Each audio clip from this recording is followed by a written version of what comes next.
There's a looser sense in which I'm perfectly happy to speak from the language of rights when it comes to healthcare. That means I think human beings have profound inherent and equal dignity, and we should work for a system that may have some public elements, but may also have private elements that will make healthcare affordable to as many people as possible. I think there should be a safety net, if necessary, provided by the government. But on the whole, I would much rather rely on market. I don't like government running things unless it's absolutely necessary. No one else can run. But I don't want a private military. I want the government running that. But what can be done by private initiative, private action, voluntary work, I think should be. And I believe in the magic of markets. The good thing about markets, properly regulated, is they push quality up and they push price down. Because I think the best way to get healthcare to as many people as possible is to drive quality up and prices down. And you see now the overlap here with at the moral level, we're very similar. Well, you're both saying it. There's an obligation of civil society. Somehow that ought to provide to the best of its ability, because morally and spiritually, human beings have something questions that need to be attended to that results in how they and your difference is at the level of policy. Then we say, oh, well, let's see which way is the best way of going about doing this kind of thing. And it's that kind of discussion that we need more of in the country, so that we're not at each other's throats, but rather at the subject matter, trying to deal with the suffering and social misery. When it comes to positive goods like healthcare, like education, there are different ways of providing different mixes of private and public, and reasonable people of goodwill can disagree about what is best. Well, a subject that you do agree about is free speech and free speech on college campuses. Has it become even more difficult in recent years to speak freely on college campuses? Yes. No question that it has. Cornell kindly praised me for my witness and work on behalf of free speech. But I want to say it's easy for me now, as a conservative, because right now the conservative side, being so often the victims of repression of speech, is in a high free speech mode. Conservatives weren't always so jealous and protective of free speech. Communists, so that's right. Anarchists were being. Today, the difficulty, and this is why Cornell deserves more praise than I do. Today, the difficulty is on the progressive side. There are lots of progressives who aren't so excited about free speech, who want to restrict it, who think there are good reasons to restrict what they call hate speech and so forth. And Cornell has stood up in the face of that and said, no, free speech is for everybody, and it's important, and it's got to be honored on the university campuses and in our society more broadly. Dr. West, why that shift? That progressives seem to be in a place where they're shutting down free speech more now than before? That's a good question. It's hard to say. It's really hard. I think it's partly generational. There is, in fact, also a certain kind of orthodoxy that sets in anyone. And that's why Socratic energy is very important, no matter what the context is. You have to have an acknowledgement that not only you could be wrong, but you can learn something from someone who you have deep disagreements with.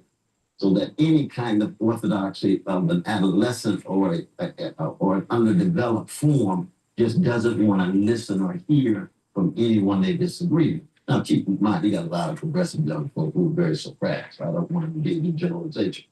But I think that in part it has to do with the generational issue, and the second has to do with increasing orthodoxy.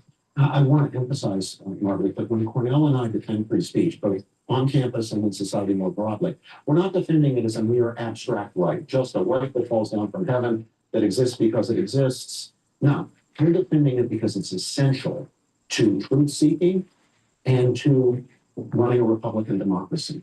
You cannot be a truth seeker if you're a routine. You cannot be a truth seeker if you're unwilling to be challenged. Because of human fallibility, we are all wrong about some things. There is nobody whose head is filled with nothing but true beliefs. All of us have some false beliefs in it. And if we're going to move from falsehood to truth with respect to any subject, we're going to need somebody poking and prodding and challenging and engaging us. We need to be willing to listen. We certainly can't shut them down. The same for running a Republican democracy, a constitutional democracy like ours, because we're running a great experiment in democratic order and democratic liberty, self-government. And you just cannot do that if some people get to suppress the speech of other people. Yeah, I think we're living not just in a highly polarized moment in society, but it's a gangsterized moment in our society. What do you mean by that? Gangster, what I mean is the eclipse of integrity, honesty, decency. A hypocrite, hypocrisy is the tribute that vice plays the virtue. So when you're a hypocrite, at least you still have standards. You're just falling short. A gangster has no standards at all. I do what I want to do, impunity, lack of accountability, and that is the most dangerous thing. No democracy. Sounds like you're describing President Trump. Well, I mean, he's one example, but he's not the only gangster around. All of us have some gangster inside of us.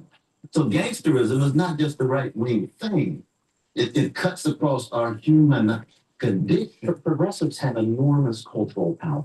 Progressives dominate in academia, in journalism, in the professions. We've got a problem across the board, and progressives can't point fingers at conservatives, and conservatives can't point fingers at progressives when it comes to this. Everybody's got to stop and start showing some respect for each other's human beings, and respect for each other's rights to disagree. Okay, so I think, I mean, as regular viewers take heart and inspiration from the model that you demonstrate, how do they also apply it to their own lives, to their own families and Thanksgiving dinner tables, right? Where, you know, they have a deep love and shared history, but often fundamentally disagree, and that can get in the way of the love that you all have discussed that ultimately needs to triumph in order for us to be able to really move forward in this experiment of representative democracy.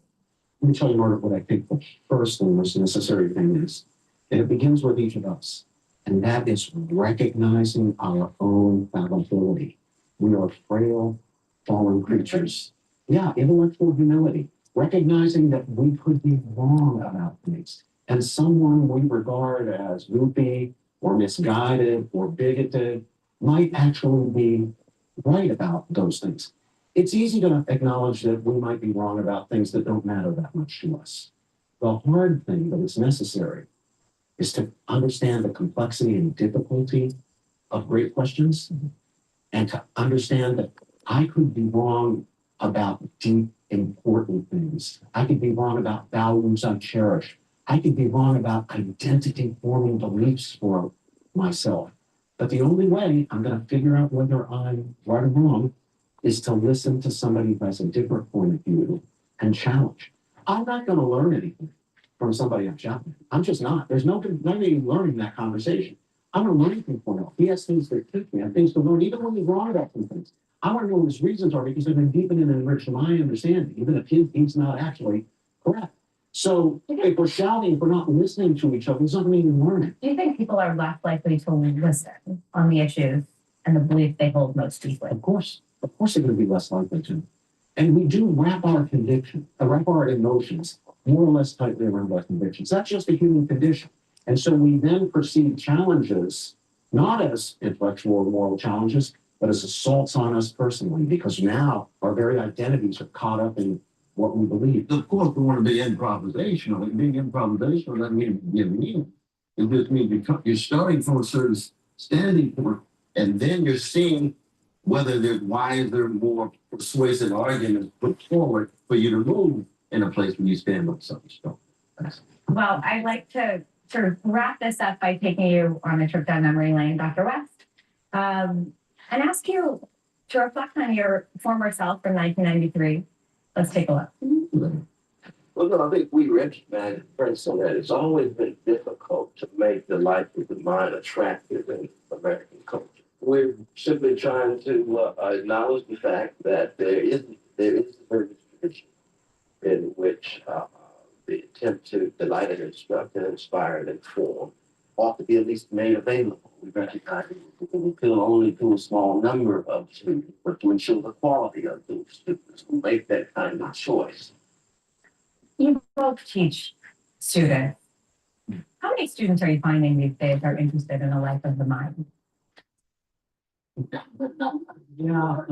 but slice of it, we have to inspire them. See, there's a lot that you're competing with when you're trying to preach the gospel of the examined life. But you're competing with status, power, money, prestige. Those are just means. They are secondary things. They're good because the good things you can do with them. But they are not what really matters. The things that really matter are things like faith, family, friendship, love, compassion, reaching out to other people, exploring the great mysteries of life and of the universe, what summarily we call the life of the mind, which we might also at the same time call the life of the heart. They're what really matter. There are competing values, and selling kids on what Cornell and I think are the right values is a challenge because we got a lot working against you. You got a whole culture working against. But I mean, I think the point I was trying to make 27 years ago, so young, the love of truth and beauty has always been that of a critical one because you have to pay a heavy cost. And so it's no accident that often great artists who have been the vanguard of the species willing to pay that heavy cost. It could be a Coltrane, a Beethoven, it could be a Toni Morrison or Virginia Woolf.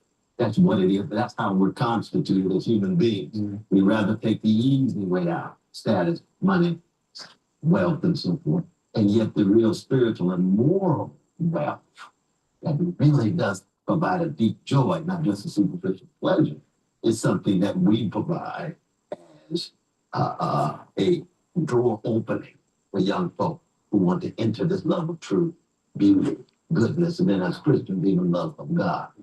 But that's always the critical minority, but that's all right. In our classes, Cornell will often tell our students that believe that we can tell you the real wisdom you the kind of wisdom.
I read about that. Yeah, in today's Times. Yeah.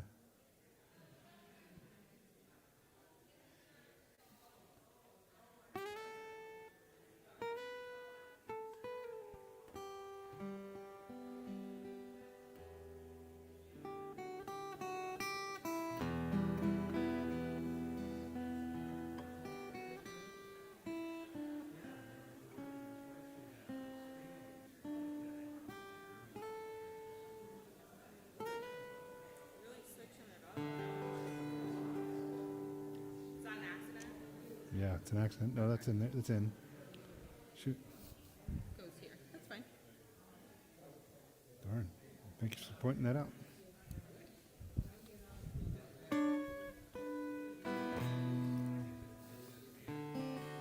Yeah, da, da, da.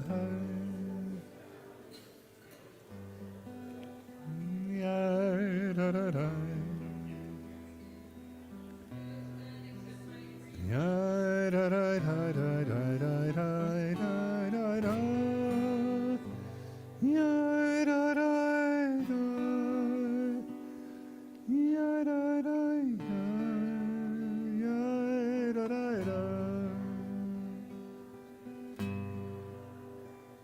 Yeah, da, da, da. Yeah, da, da, da.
People are still in the lobby. Does anybody know? How many people are still in the lobby? Can you cut them off and tell them to stop drinking the wine and eating the cheese and come inside the sanctuary? Because we need a minion. Oh, we need a minion. Oh, here they come. They heard me call. Oh, welcome in. Oh, welcome in. Oh, welcome in.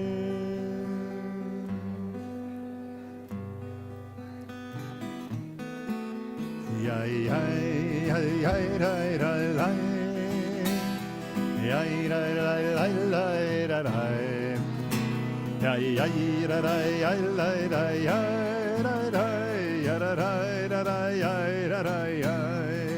Yay, yay, yay, yay,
Shabbat Shalom, everybody.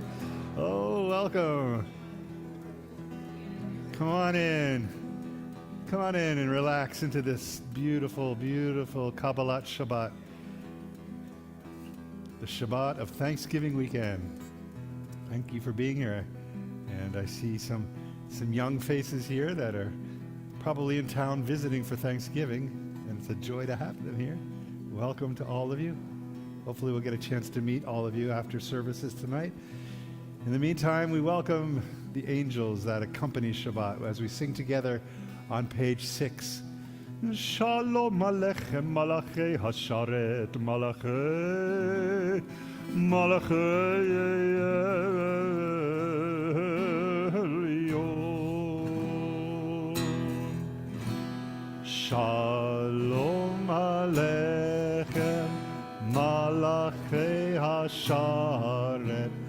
Malachi Elyon Mimelech Malachi Hamlach HaKadosh Baruch Hu Boachem L'Shalom Malachi HaShalom Malachi Elyon Mimelech Malachi Amlach HaKadosh Baruch Hu Baruch Hu Ni L'Shalom Malachi HaShalom Malachi Elyon Mimelech Malachi Amlachim HaKadosh Baruch Tzedchem L'Shalom Tzed Malachi HaShalom Malachi Elyon Mimelech Malachi Hamlach HaKadosh Baruch Hu.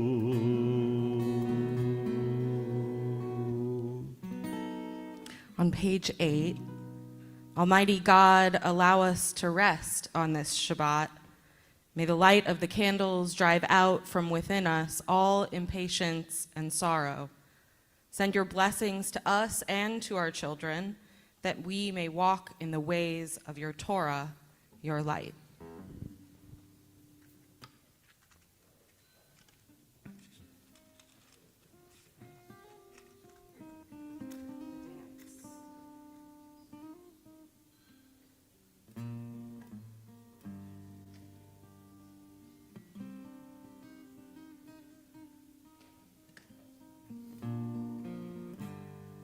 Baruch atah Adonai Eloheinu melech haolam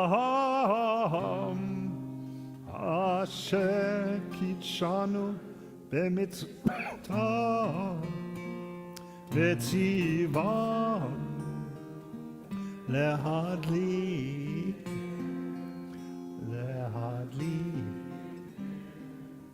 shall shine.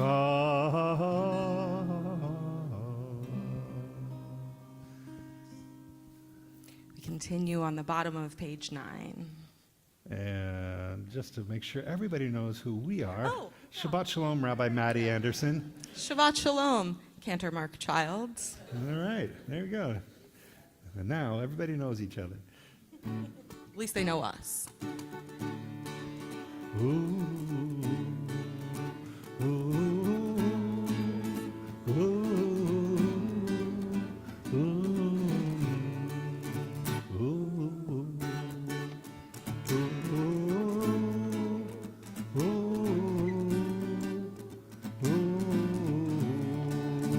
Lechu neranena, l'Adonai naria, letzo ishenu, lechu neranena, l'Adonai naria, letzo ishenu, nekad mafana, v'toda, bizmirot naria lo, nekad mafana, v'toda, bizmirot naria lo, lechu neranena, l'Adonai naria, letzo ishenu, lechu neranena, l'Adonai naria, letzo ishenu, nekad mafana, v'toda, bizmirot naria lo, nekad mafana, v'toda, bizmirot naria lo, ונרננה, לאדוני נריע, לצוישנו, לצוישנו, ונרננה, לאדוני נריע, לצוישנו, לצוישנו.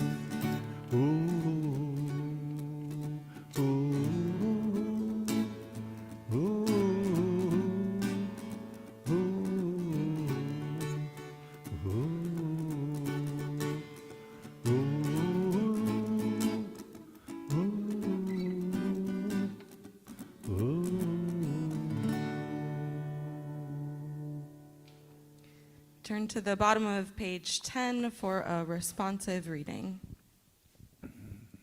God's earth alive with joy, islands laughing, swirling cloud and mist, the throne of justice and fire walking before. The lightning bolt flashed like the sun in the night. The land saw and trembled. The mountains melted like wax. People looked to the sky, and they saw a heavenly world of color and light. Zion heard, and she laughed. The daughters of Judah, they danced. God lovers,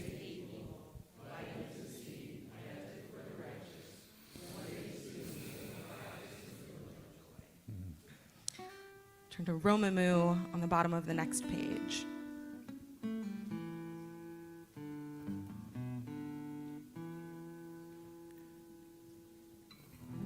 רוממו אדוני אלוהינו והשתחוו להקודשו.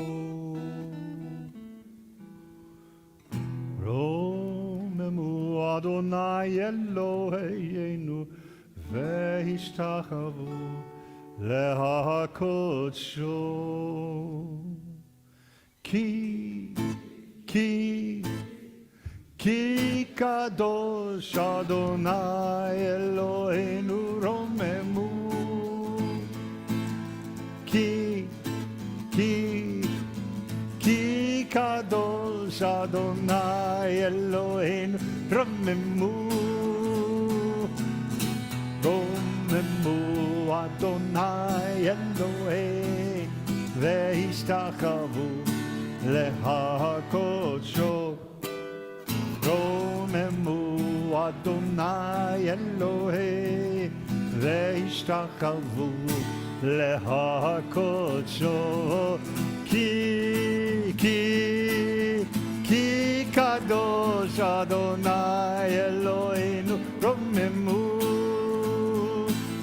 כי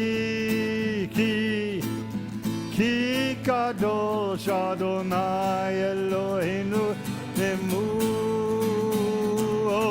Ya la la ya la la ya la la ya la la la la ya la ra ra ra ra ya la la ra ra ya la la la la ya la la la la la ya ra ra ya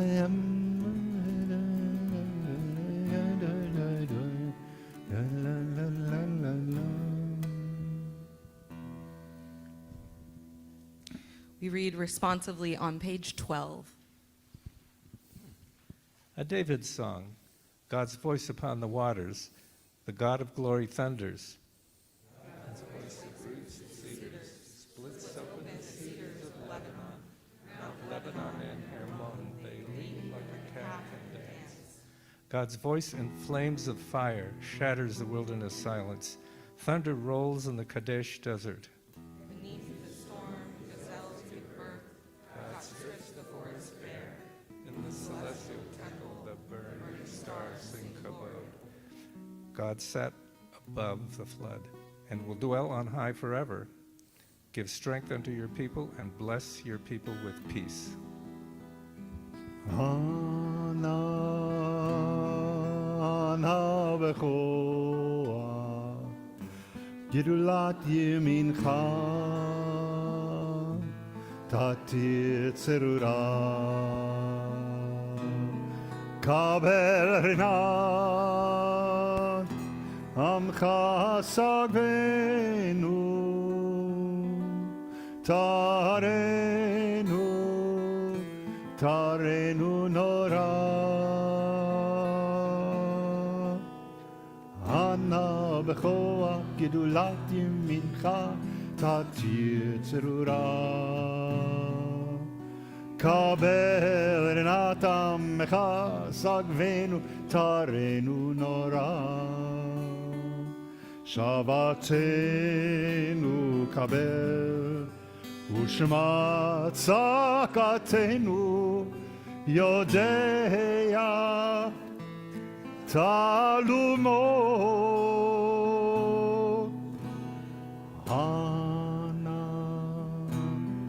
Ana bechoha, gedulat yemincha, tatir tzerura. Kabel rinat, amcha sagvenu, tarenu nora.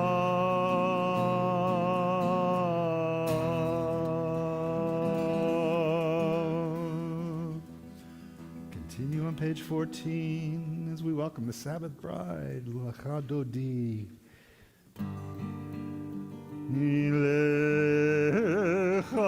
Lechadodi, likrat kawala, pene Shabbat nekabela. Lechadodi, likrat kala, pene Shabbat nekabela.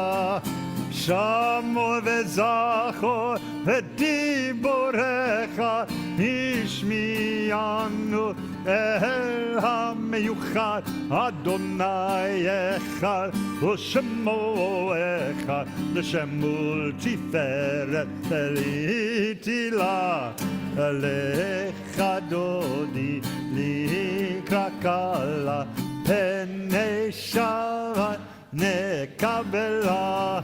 Likrat Shabbat lechu v'nelecha ki mekor haveracha merosh mikedem nesulcha sof ma'aseh b'machshava tchila likrat kala penei Shabbat nekabela. Toreri, kiva ore, kumiori, uri, shidaberi, kevod Adonai, halayich tigla, halechadodi, likrakala, penei Shabbat, nekah. Oh, we rise, we face the entrance to our sanctuary as we welcome the Sabbath bride. Boi v'shalom ateret bala, gam b'simcha u'v'tzola, toch emunei am segula, boi chala. Boi chala ole chadodi likrakala pene Shabbat nekabela chadodi likrakala pene Shabbat nekabela.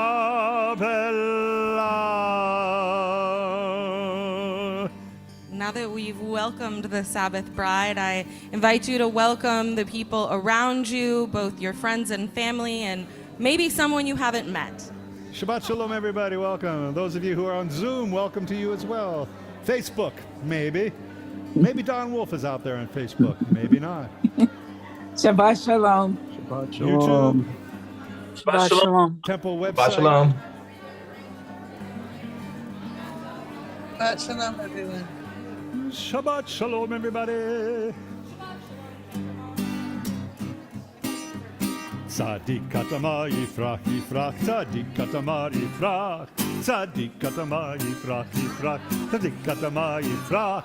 Ke eretz balvanon iske, ke eretz balvanon iske, ke eretz balvanon iske iske. Ke eretz balvanon iske, ke eretz balvanon iske, eretz balvanon iske iske. Page 18, we remain standing. Yirkada ve'yirkada shemei rabah. Ve'amad yivrach yiruteh, ve'amlich malchuteh. V'chayechon u'vyom echon, u'v'chayedecho beit Yisrael. Bagala, bagala, ובזמן קריב ואמרו יש מרבה מברך לעלם ולעלמי המאיה יפרח וישתבח ויפאר ויתרומם ויתנשא ויתהדר ויתעלה ויתעלה שמי קודשה בריחו לילה מן כה ברכתה ושירתה תושבחתה ונחמה דמירן בעלמא ואמרו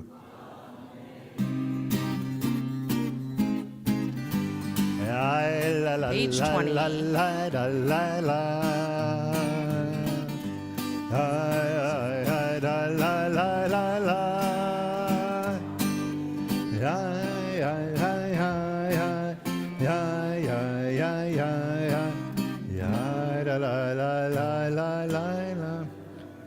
ברכו את אדוני המבורך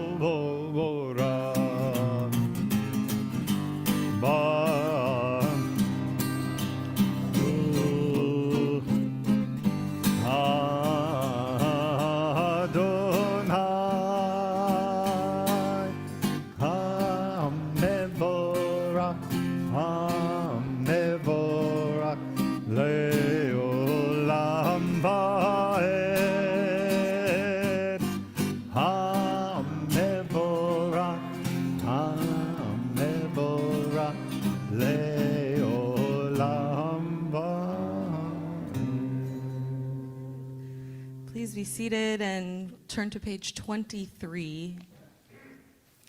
Word by word, the evening descends, the gates of night swing open. The sun sets, the moon rises, stars turn through the heavens. on silent watch. Night washes over day and flows out again at dawn. Day passes and you bring on the night. With rhythm and melody.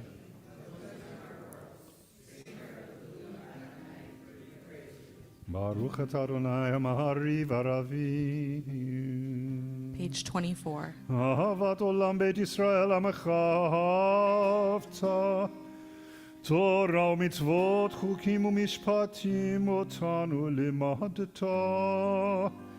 Al ken Adonai Eloheinu b'shochbenu v'kumenu nasiach b'chukecha v'nismach v'bedivrei toratecha ובמצוותיך לעולם ועד כי הם חיינו ואורך ימינו ובהם נגי יומם בלילה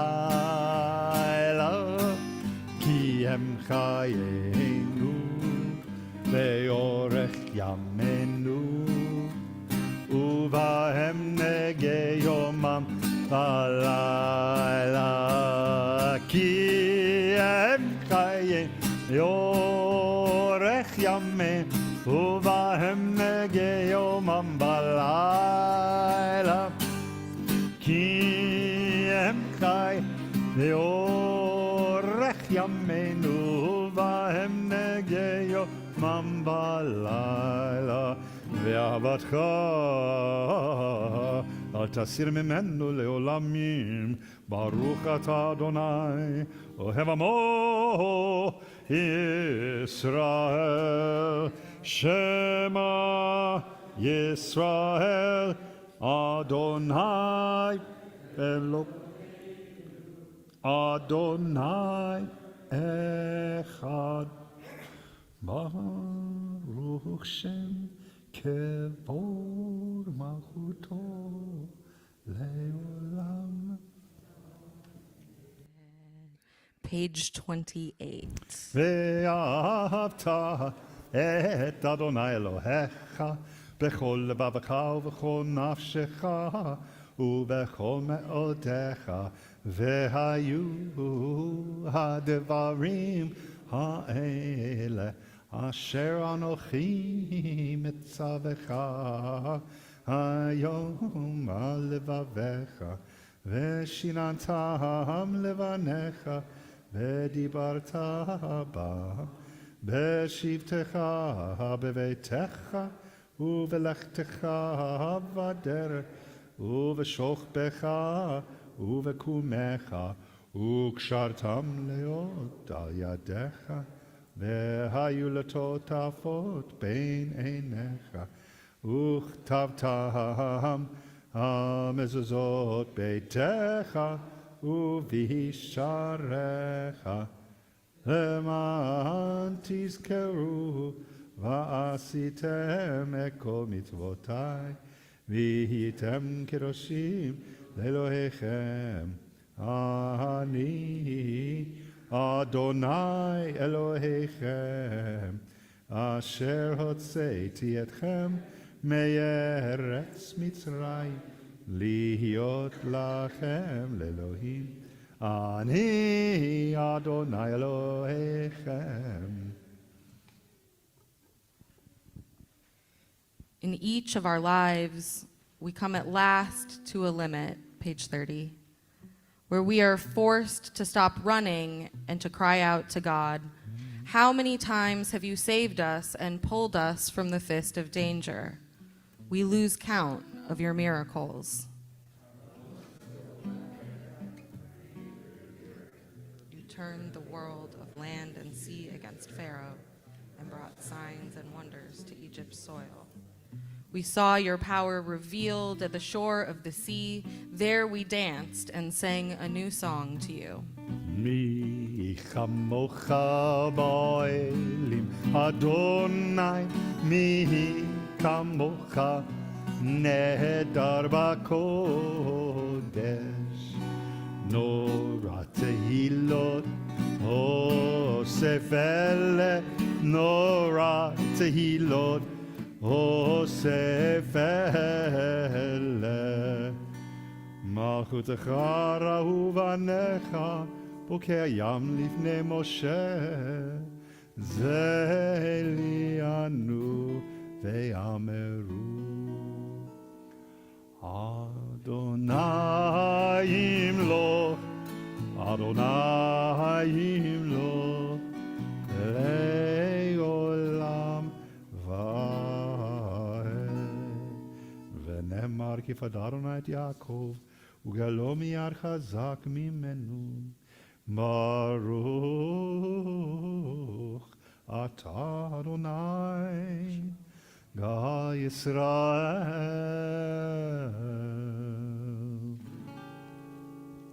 Page 32.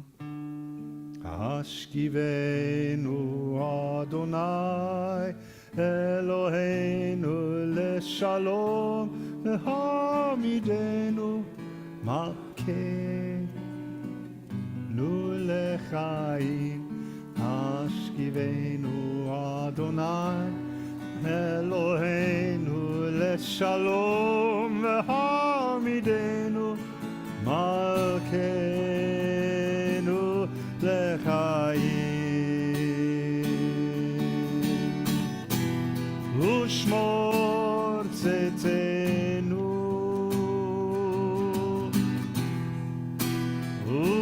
ובואנו לחיים ולשלום, מעתה ועד עולם.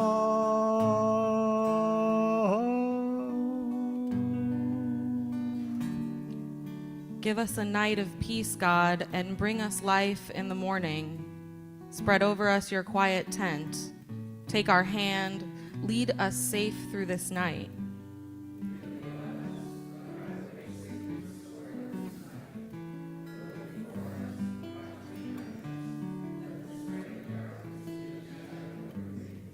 Tonight, our souls fly far.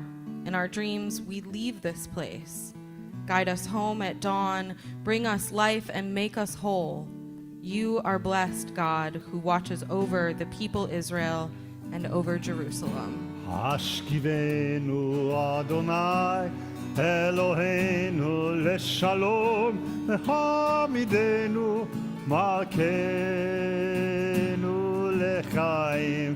השכיבנו אדוני אלוהינו לשלום, והעמידנו מלכנו לחיים. השכיבנו אדוני אלוהינו לשלום, העמידנו מלכנו לחיים. Turn to page 34 for Vishamru. ושמרו בני ישראל את השבת,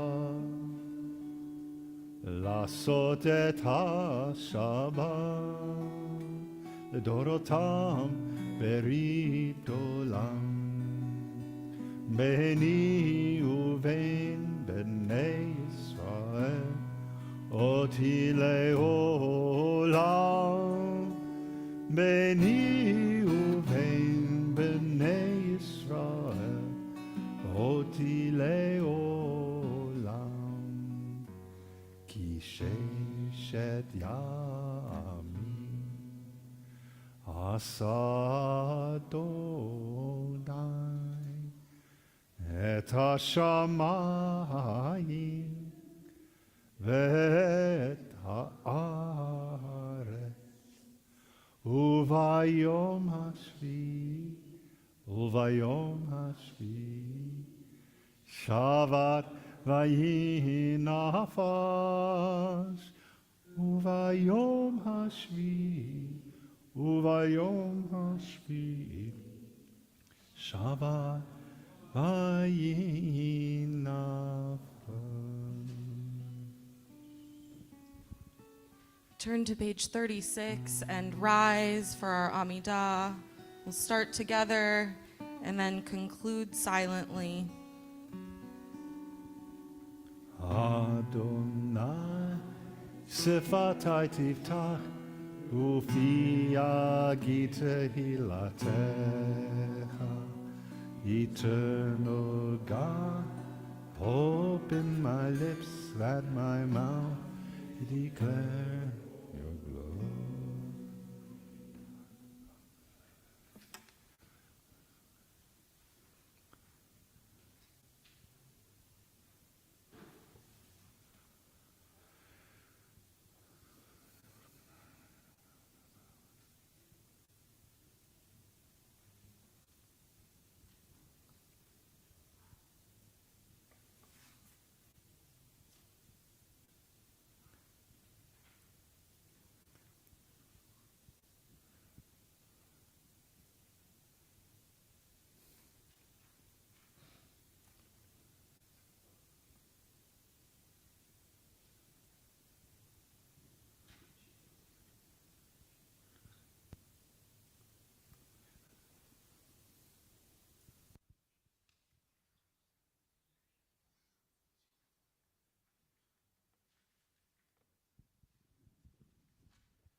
anachnu lach.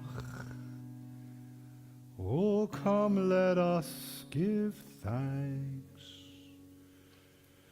That spring will always come to make the heart within us leap.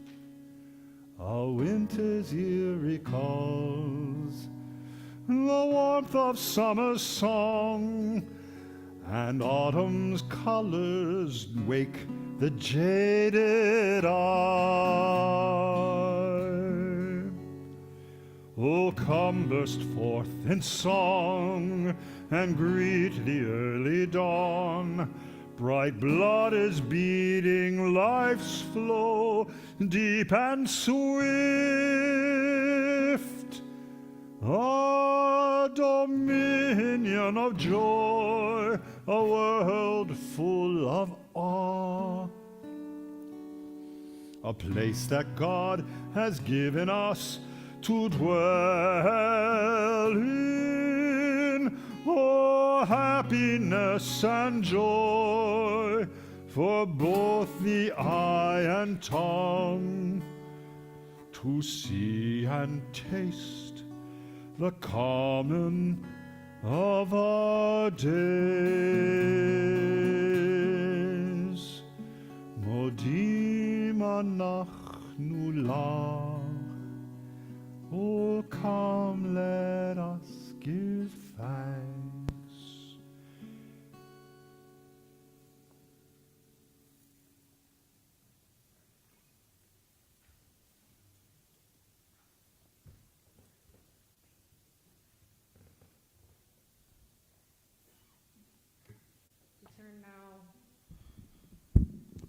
We turn now in our service to the Misha Berach, which you can find on page 50. This is our prayer for healing of the mind, the body, and the soul.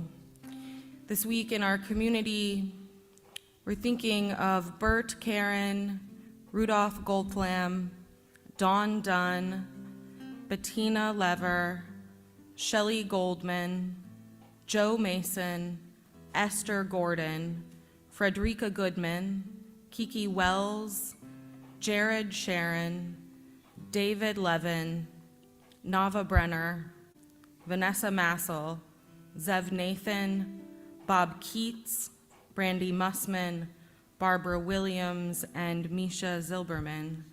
If you have more names to add to the list, I invite you to say them aloud right now. Janet Wassine, Donnie Hammett, John Guardino, Stella Novaks, Arthur Cirque, Jim Goldstein, Barbara Goldstein, and Nancy Mann.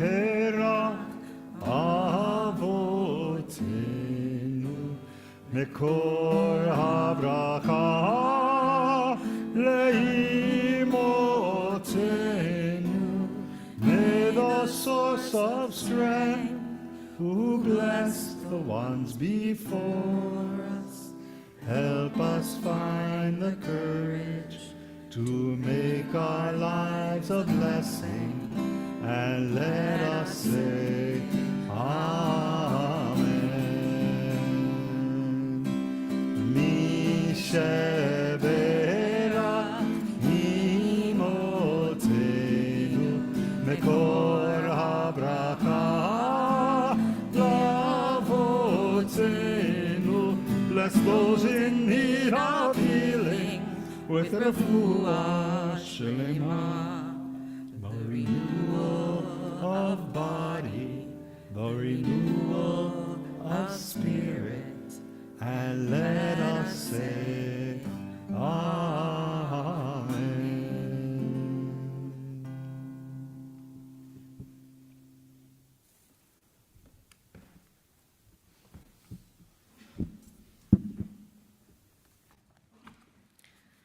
This week, our Parsha begins in the middle of Jacob's story, a story filled with problematic family relationships.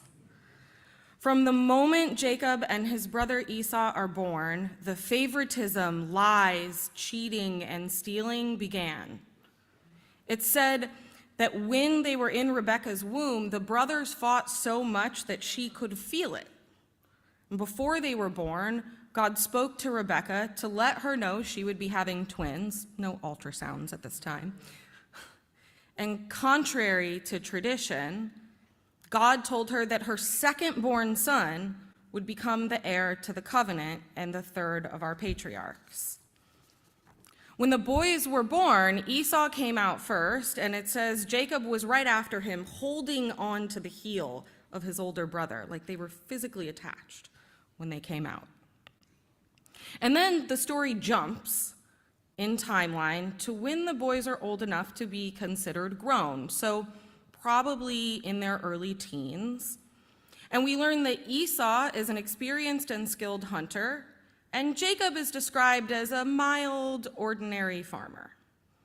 Esau is favored by his father Isaac. Jacob, of course, favored by his mother Rebekah, who was told by God he would be the heir to the covenant. Next, we learn of Jacob tricking his very hungry brother into trading his birthright for some soup. While Jacob's ultimately at fault for playing this trick on his brother, I think Rebekah also needs to be held accountable for teaching Jacob to act this way. Yes, by the time we're teenagers in the Jewish community, there's an expectation that we act ethically. Yet we know that physiologically, the prefrontal cortex of our brain is not fully developed until our mid-20s. This is the part of the brain responsible for decision-making, problem-solving, and executive function. So it's safe to say that assuming Rebekah told Jacob about her conversation with God, she likely also guided him into tricking his brother out of the birthright. We know that she's certainly involved in the next step, when several years later she helps disguise Jacob as Esau so they could get the very old and mostly blind Isaac to give Jacob the blessing to carry on the covenant. Isaac, of course, intended to give this blessing to his actual firstborn, Esau, and was not happy to find out that he was tricked into delivering it to Jacob. However, at that point, nothing could be done. Jacob received the blessing of the firstborn and became the next patriarch in our line. Esau is so angry when he learned what happened that he swore to kill his brother. So in order to protect Jacob, Rebekah sent him away to live with her family and find a wife among her kin. Before we look at that part, the next step of Jacob's story, I want to consider how the dynamics of this family led to such a negative outcome. Rebekah and Isaac were not the best parents. They openly favored one child over the other. Esau grew up jealous of the love Jacob received from Rebekah, and Jacob jealous of the respect received from their father Isaac. Esau, the firstborn, showed signs of physical strength, but God told Rebekah that Jacob was to become the leader of our people. So she spent the boy's entire childhood trying to manipulate God's plan into being. These two brothers were pitted against each other before they were even born. Openly favoring one child over another can cause damage to the whole family system. The favored child might grow up believing they can do no wrong and go on to cause harm to others through their lack of self-awareness. The less favored child might feel like they're not enough and spend their lives seeking validation from others.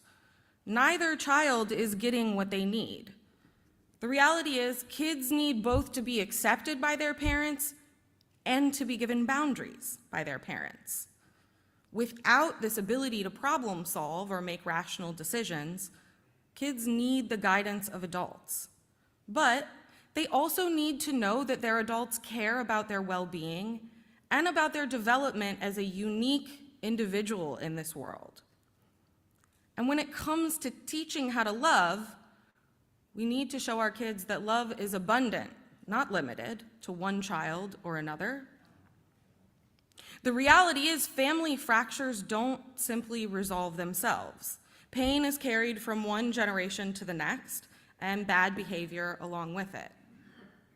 Jacob, entering the next chapter of his life, is already wounded by the dynamics of his youth.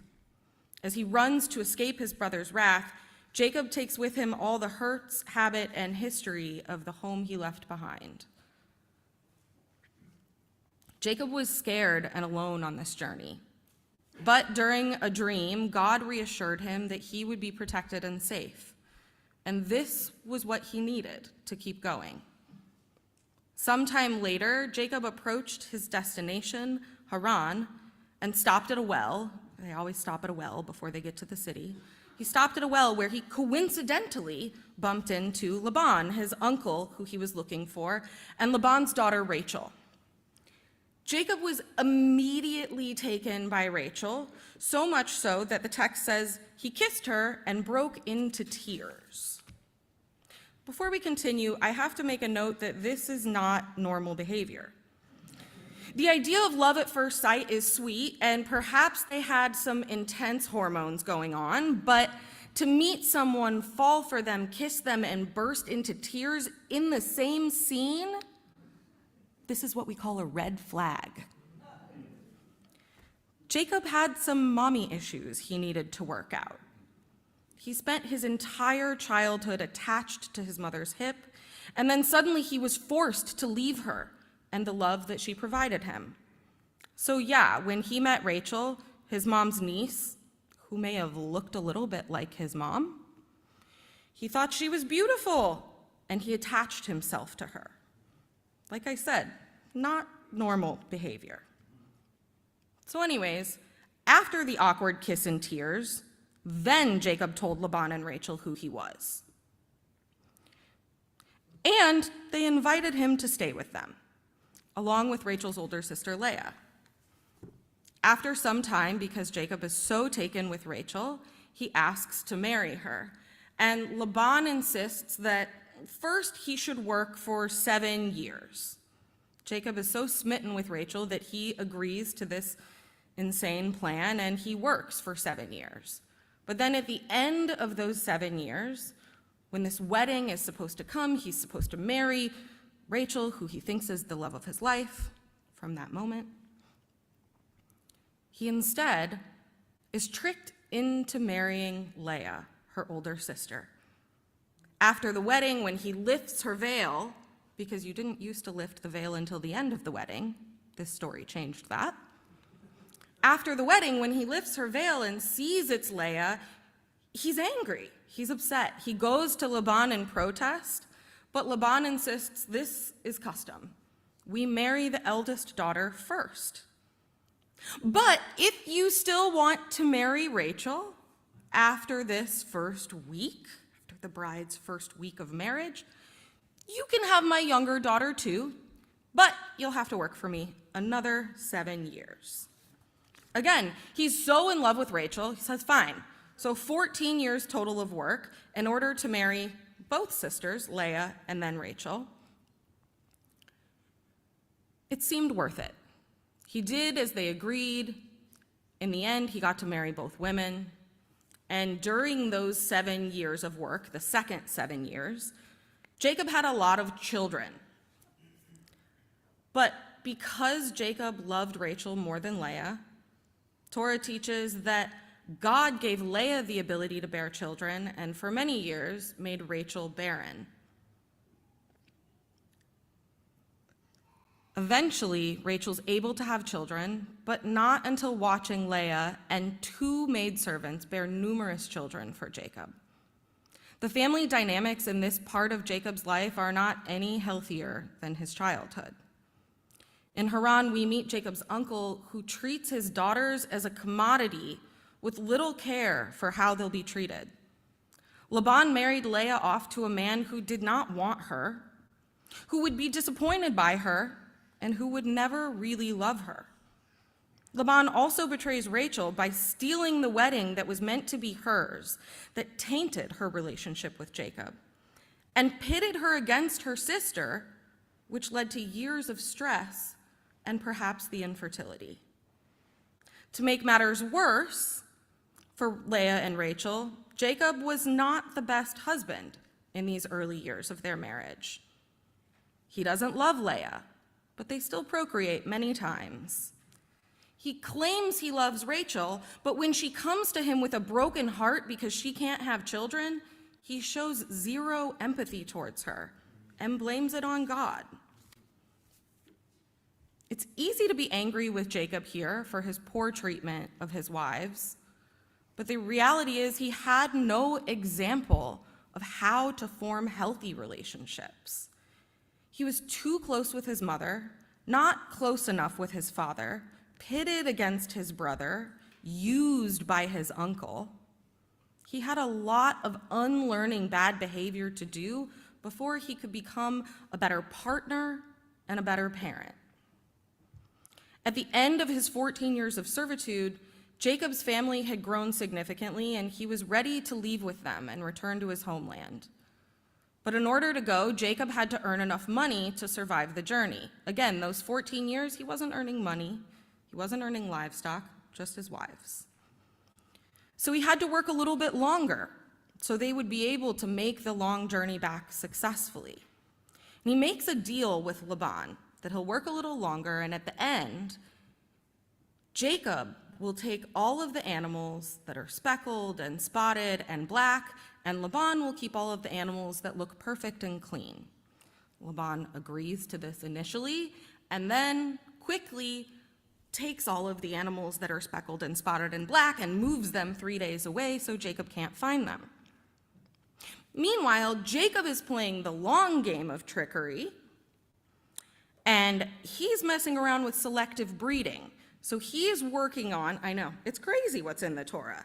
Jacob is doing selective breeding, and he takes some of the spotted animals and breeds them with some of the strongest animals, so he gets strong spotted animals when it's time for him to leave.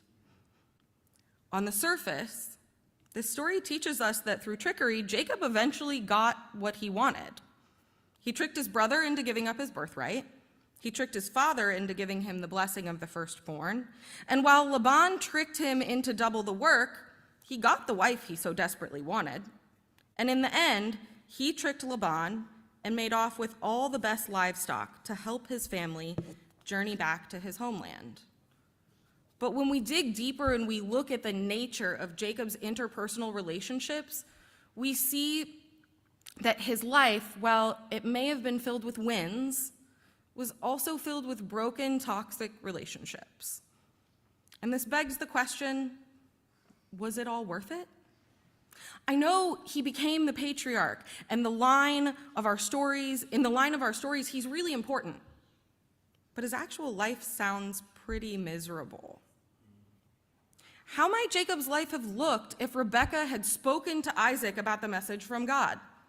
If she told her husband that Jacob was meant to get the blessing, could they have worked together to support both of their sons instead of pitting them against one another? Could they have spared Esau the pain of losing what he waited his whole life for? Could they have spared Jacob from having to flee his home and reestablish his life with an uncle who lacked a moral compass? I also wonder how Jacob's 13 children experienced growing up in a home where Jacob favored one of his wives over the other. Did he also pass on the tradition of favoring some of his children over the others, as his parents did with him and Esau? Or was he able to break that chain of behavior? As we sit with Jacob's story, we're reminded that our ancestors were deeply human, flawed, complicated, and trying their best with the tools that they had, just like us. But by studying the family dynamics throughout this story, we also inherit the responsibility to do better. We can choose to heal instead of hide, to speak honestly instead of to manipulate. We can choose to love our children without comparison and to build relationships based on trust instead of fear. Jacob may not have broken the patterns he inherited, but we can. This Shabbat, we're reminded that each of us has the power to create healthier relationships, homes, and communities. Shabbat Shalom. Thank you. Okay. We turn now to the closing of our service. Aleinu, on page 120. You got it. Page My memory's 120. working. עלינו לשבח לאדון הכל, לתת גדולה ליוצא בראשית, שלא עשנו כגויי הארצות, ולא שמנו כמשפחות האדמה, שלא שם חלקנו כהם, וגורלנו ככל המונם, ואנחנו קוראים ומשתחווים ומודים לפני מלך מלכי המלכים הקדוש ברוך הוא. Please be seated. This palace, blue curtains of sky, rock foundation of earth, conceals and reveals the presence of God. All is God, there is nothing else. As it is written, make yourself aware, awaken your heart to this. God fills the heaven and earth, there is nothing else. You are a hope for a better world in which the false gods that divide us will disappear, and the human family will abandon our old hatreds and fears. L'taken olam, to heal this fractured world. We need vision and hope. We still hold fast to the ancient prophecy. A time will come of a world at peace. On that day there shall be one God. V'nehemar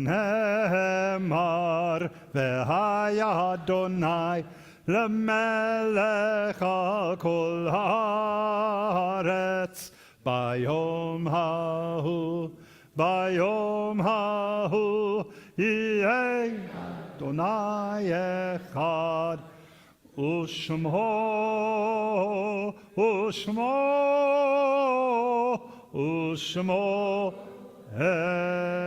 echad. Turn now to page 122 for the mourners. Yeah, okay. As I read names of those in our community, I invite you, if this is your loved one, to please stand. In Shaloshim, we're thinking of Stuart Burt, Norman Karen, and Lewis Cohen. In the 11 months of Kaddish, we're thinking of the families of Leslie Solzberg, Linda Nadler Wasserman, Francis Jacobs, Howard Cantor, Barry Dubin, Larry Rifkind, Joseph Motisha, Robert Morris Jr., Jesse Schwartz Kraus, Adele Rosen, Sherry Alexander, Bernice Wider, Janice Hartock Taylor, Kate Morris, Naomi Bolag, Ira Epstein, Rochelle Geiger, Willing Phillips, Andy Saffer, Arthur Camlet, Caroline Sweet, Herman Jacobs, Esther Rosenbaum, Margaret Arbuckle, Rabbi Alvin Sugarman, Arthur Magat, Helga Carden, Susie Kurtz, Rita Lippman, and Riva McLernan. Yahrzeits this week being observed include Tamar Buskila, Blanche Bronfman, Jack Brotman, David Gillette, Jacob Gersh, David Harris, Sophie Hockman, Lee Kalman, Theodore Lang, Jack Lever, Calvin Mandel, Morton Margolis, Miriam Natan, Erwin Prinz, Daniel Rakov, Morton Rudin, William Schwartz, Betty Sorenses, Hadassah Shafritz, Paul Sokolov, Matilda Sormani, and Shirley Yacker. If I've mispronounced any of these names, or if you have names to add, I invite you to recite them aloud and rise.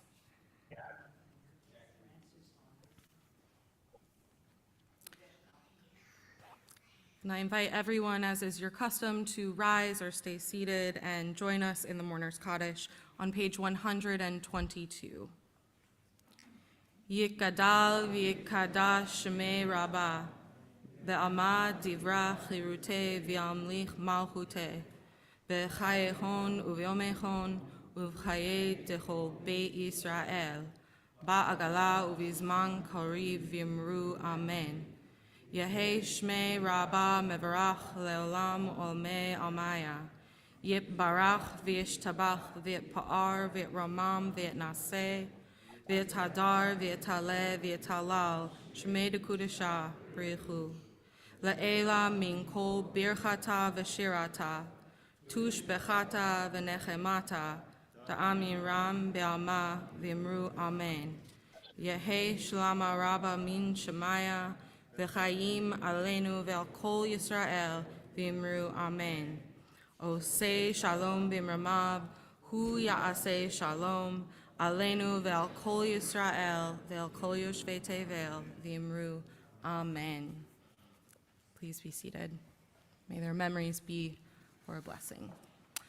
Now, I'd like to invite Janet from our board up to offer some announcements.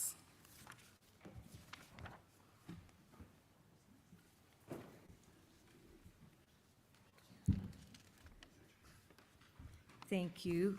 Everybody can hear me? Yes. Okay. Thank you, Rabbi, Maddie, and Cantor. My name is Janet Malky. I'm on the Board of Trustees. I look forward to seeing, well, first of all, I want to thank everybody for showing up on this Thanksgiving weekend. Thank you very much. It's wonderful, and to thank my family for coming from the Bay Area. They were helpers. I look forward to seeing you at the Oneg directly following services. Thank you to Brenda Pace, my mother, drawing a blank, Marcy, sorry. Thank you for sponsoring tonight's Oneg and Kiddush in honor of Rabbi Brenner's upcoming installation. And thank you also to all of the presidents, past, present, and future. I wanted to highlight a few upcoming events. Sunrise service at Ledbetter Beach, December 2nd at 7 a.m. Join Rabbi Brenner for a short service on the first Tuesday of every month at Ledbetter Beach to start the day with purpose and community. Families, it is time to sign up for family camp, which will take place in January at Brandeis Barden campus in Simi Valley. Save the date, I think most of us know this, for Rabbi Brenner's installation weekend, December 12th through the 14th. Lots more on the calendar as well. Please always check the bulletin and the website for updates and further programming. And thank you, and Shabbat Shalom. Thank you. And your helpers as well. We will close our service with Adon Olam on page 124.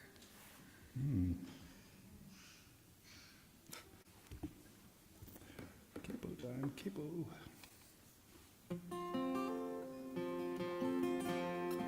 Adon olam asher malach b'tzerem kol yetzir nivra le'ek nasa v'chefzo kol azay melech shemo nikra ve'acharei kichlot hakol levado imloch nora והוא היה, והוא הווה, והוא יהיה בתפארה, והוא אחד ואין שני, להמשילו, להכבירה, בלי ראשית, בלי תכלית, ולא העוז והמשרה.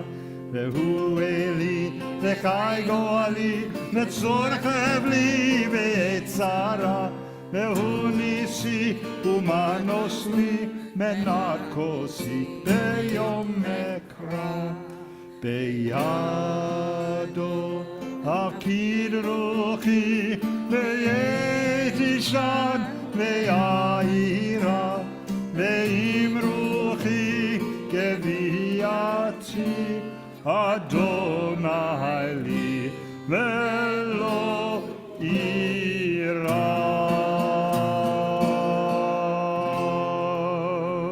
Shabbat Shalom, everybody. Shabbat Shalom. Oneg Shabbat in the social hall. Please join us. Shabbat Shalom, everyone. Shabbat Shalom, everyone. Shabbat Shalom. Shabbat Shalom, y'all. Shalia, that's a beautiful photo of you. Thank you. I like looking at it too. Instead of the mirror. I know. You know what? I'm really vain. I mean, on Facebook and all kinds of places, I've got this photo of me in my 30s because I have no idea who that old woman in the mirror is. You know, I read your Facebook. That was really funny, and I read it and I told it to Shalia about the Costco experience and the dog food. Oh, it was funny. Well, it's not true. Of course, I stole it. Yeah. But it was funny. I mean, yeah, the peeing on the fire hydrant is really a man telling the story, but still. Yeah. Yeah. Do you know this? Do you know the story about the religious group where married couples couldn't have sex for the first year that they were in the group? Yeah, have I ever told you that story? No. Oh, well, these people want to join and they're told by the pastor what the rules are. And they said, well, that'll be tough, but we can do that. And then and they're supposed to have these meetings every once in a while with the pastor. And so about a month later, they come into the meeting and they both got this really guilty look on their face. And he says, something tells me you broke the rule. They said, yeah. And then the man says, well, yeah, she bent over to pick up a can of beans and I just couldn't resist. And, he said, well, I'm sorry, but you're no longer welcome here. He said, yeah, Vaughn says we're not welcome there either. Who said Bonds? Oh my God, Bonds. that's good. Yeah. That's good. That's good. That's funny. So yeah. All right. It's a slightly risque, but not. Yeah, it's funny. Okay. Anyway. So Okay. I don't know if we're the only ones left, and if so, thank you, Jay, for letting us stay. Yeah, thanks, Jay. Thank you. But it's good to at least see your photo, Shalia. I miss you guys. Thank you. Okay. Love you. I'll be you. back. Bye. When I'm sorry I didn't get to see you when I was here this last time a month ago for High Holy Days, but I went to see the knee surgeon. I need to have both of my knees replaced. My self-diagnosis of no cartilage was correct. There's nothing. Oh dear. But I've got to lose a whole bunch of weight Before they do it. Yeah. And I'm losing it. So as soon as I get skinny enough for the doctors not to be afraid they'll kill me in surgery, I'll be back. And I'll let you all know, and it'll be lovely to see you when I'm here again. Okay. It'll be a long stay because I've got to. Yeah. Staying at Santa probably cottage rehab. Yeah. For about 4 months, but so we'll get to see you and you may have to come see me. Yeah, we will. So take care, you guys. I love you. Bye bye. Love you too. Bye bye.